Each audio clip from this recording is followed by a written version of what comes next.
Se Italiana in Algeri fosse un film, diremmo che è tratto da una storia vera. Perché nel 1813, quando l'opera di Rossini andò in scena per la prima volta a Venezia, era nota a tutti la vicenda capitata alla signora Antonietta Frapolli di Milano, una nobildonna che durante un viaggio di piacere dalla Sicilia alla Sardegna fu effettivamente catturata da una nave corsara destinata ad Algeri.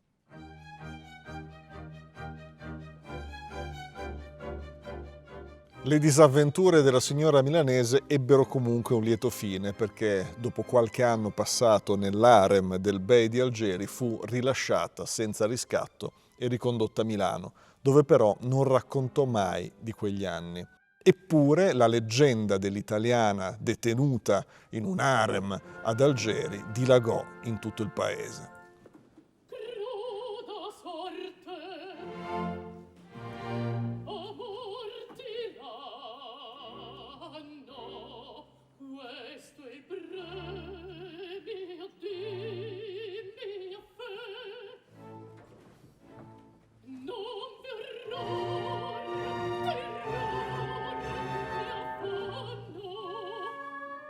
Va detto però che nel Mediterraneo, all'inizio dell'Ottocento, essere rapiti da una nave corsara era tutt'altro che una remota possibilità. Nel corso di oltre 3 secoli, dal 500 al 1830, quando i francesi posero fine alla dominazione ottomana su Algeri, centinaia di migliaia di europei furono rapiti dalle navi corsare.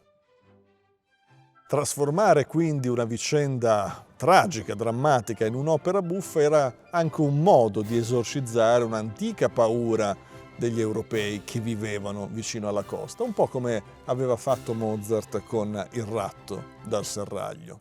Ah, che muso!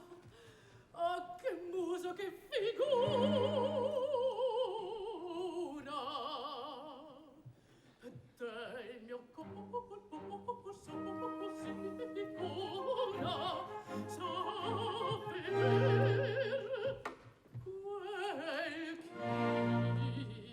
ch'io so far.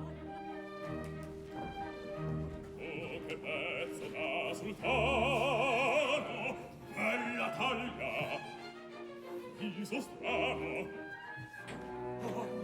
Quando andò in scena nel 1813, Italiana in Algeri era l'11ª opera di un 21enne, Gioachino Rossini, che al Teatro San Benedetto di Venezia aveva già raccolto importanti successi. Oggi chi va a Venezia non troverà più quel teatro che all'epoca rivaleggiava con la Fenice. Non lo trova più perché è diventato un cinema e si chiama appunto Cinema Rossini. E in effetti non è azzardato parlare di cinema per gli italiani in Algeri, perché l'implausibilità della sua vicenda, il suo proiettarsi verso situazioni apertamente surreali sembrano già far pensare al cinema di Buster Keaton, dei fratelli Marx o di Charlie Chaplin. E i detrattori del libretto di Italiani in Algeri, pochi in verità, non si accorsero che la forza di quest'opera nasce dal contrasto tra la verosimiglianza storica e l'assurdità dei personaggi, che generano in collisione un effetto irresistibile di nonsense. Quelle piume un po' girate. No, così voi mi inquietate. Meglio sono saprò far.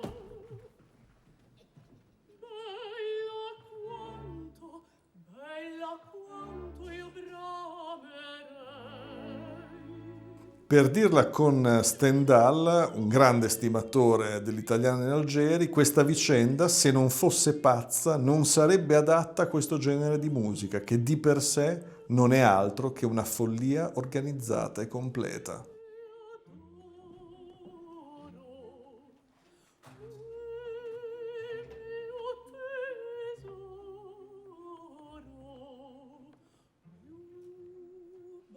La fortuna che ha riso a questo titolo, ripreso per voi da Opera Streaming per tutto l'Ottocento e anche all'inizio del Novecento, un famoso estimatore dell'italiana era Richard Strauss, la si deve soprattutto al personaggio di Isabella, che domina la scena non soltanto dal punto di vista vocale, con la sua inconfondibile voce di contralto, ma anche dal punto di vista drammaturgico. È una donna seduttiva senza essere frivola, potente in un mondo di uomini. E la sua firma inconfondibile è nella cavatina.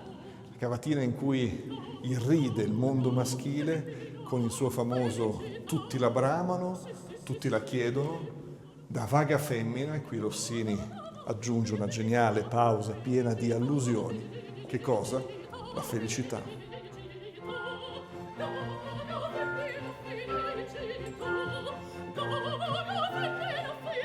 Felicità, felicità, felicità.